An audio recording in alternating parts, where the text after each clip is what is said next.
list. So we're going to get to that in a second. Before that, a little cooking stuff on the table here. There's a new trend in cooking called functional cooking, and it takes healthy foods to the next level. But of course, how do you do it? Chef Gerard Viverito is the director of culinary education for Passion Fish, and he has some tips for naturally adding some flavor. Thanks for being here. Thank you for having me. Good to see you. Thanks for bringing food. Absolutely, anytime. Now, there's a healthy flair to this. Does that mean it's going to taste good, right? It is. I promise. You can eat it on air, and if you know, satisfaction guaranteed. You can laugh me off the set or enjoy it. We're kind here. We're kind. I was looking at this early. Can we start with this? We can start with this. This is pretty cool. This Tell is us about this oil. a red oil. It's called Malaysian red palm fruit oil. It's actually the second highest used oil on the planet that most people don't even know about. It's used in baked goods, and it's the red color comes from all the vitamin A and vitamin E, tocotrienols. It's heart healthy. It's sustainably harvested. One of the things with Passion Fish is I travel the world looking for sustainable fish. While I'm around, I always look for sustainable ingredients, and the country Malaysia seems to harvest their palm fruit in the most sustainable manner, taking care of their people. Yeah. So good for high heat sautéing, but also if it's good enough for high heat sautéing, it's good enough for baking. And I use that, for example, in this cake. My family is from Italy, and we always grew up eating what's called olive oil cake.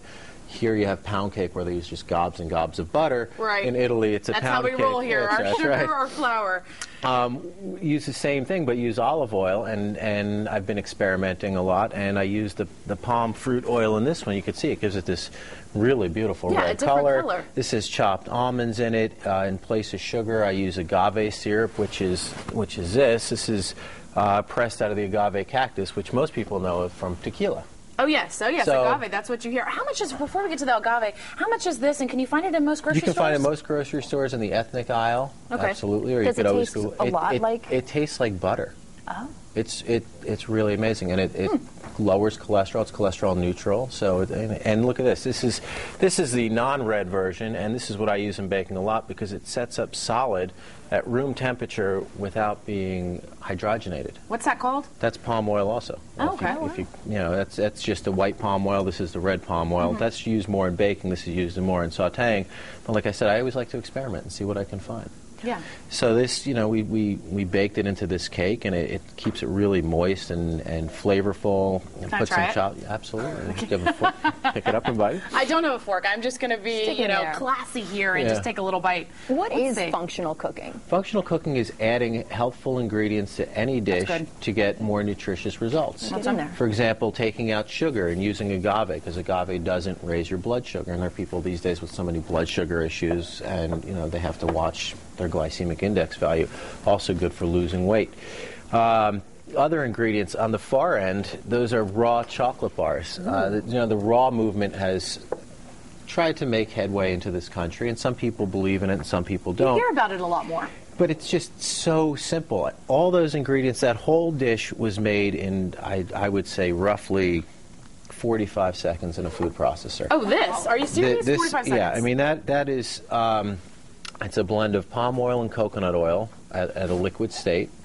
It has agave syrup, because I don't like to use sugar these days when I cook.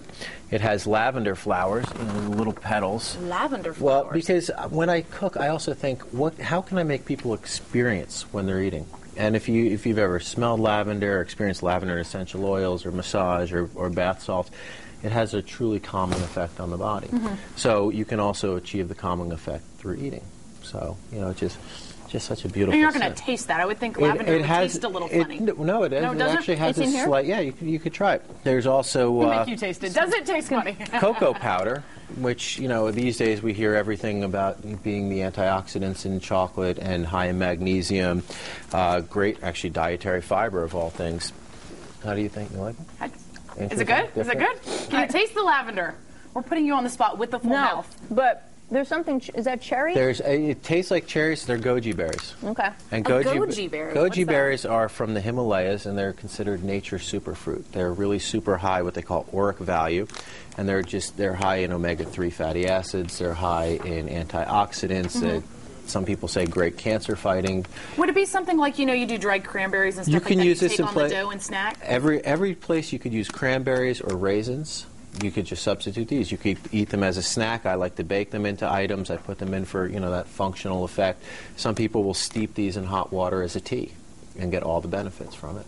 So it tastes almost like a cranberry or cherry, and it takes on that flavor. There's also some almonds in there, and an almond butter as opposed to peanut butter. Some people like peanut butter, but I find, today with health concerns, peanuts being since they're in a shell so and in many the ground people are having the the peanut allergy and anaphylactic shock, and also a lot of people don't realize peanuts are high in mold the way they're stored. Yeah, I've never So most thought that people don't either. even realize that there are respiratory effects from eating too many peanuts. So I've now switched a lot to almonds. Well, Gerard, before we go, because we've got to wrap up here, tell us a little bit about Passion Fish, where it is, get a little plug in before we go. Passion Fish, you can go to passionfish.org. We do symposiums around the country. We do dinners every April around the world to support education and introduce people to sustainable species without being advocates. Because if we can tell you, here are your choices, you're more likely to make an educated choice instead of being forced into it or feel resentful. Good deal. Gerard, thanks for being here. Thanks for having me. And for the treats. We appreciate it. Coming up on the show, find out who will and won't be snagging that invitation to the royal wedding in April. And expecting mothers will want to listen up. We have the top 5 must-have items for you and your baby. Plus, living history. We're going to take a look back at the past, present, and future of a Washington landmark. And if you want more, check out our Facebook page for